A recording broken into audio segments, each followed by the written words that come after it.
депутаттар санына келсек, бұл мәселеде қызу пікір талас туғызды. Ең көп пікір қайшылығы осы мәселеге қатысты болды. Бірінші тарап еліміздегі халық санына қарай пропорционалды уәкілдік идеясын ұсынды. Екінші тарап депутат санын 500-ге дейін артыру қажет деді. Біздің негізгі мақсатымыз шын мәнінде тиімді әрі кәсіби парламент құру. Жаңа заң шығарушы орган елдегі ауқымды өзгерістерге заңнамалық тұрғыда барынша қолдау көрсетуге тиіс.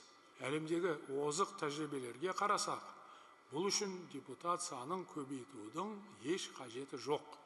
Сондықтан мәселе санда емес, сапада. Ең бастысы парламентте нағыз отаншыл азаматтар, білікті мамандар отыруға тиіс. Жұмыс тобы азаматтардың ұсыныстарын мұқият зерделеп, қызу талқылады. Ақыр соңында парламенттің мандат саны 145 болу керек деген байламға келді. Жаңа парламентте төрағаның 3 орынбасары болуы мүмкін. Ал комитет саны 8-ден аспау керек.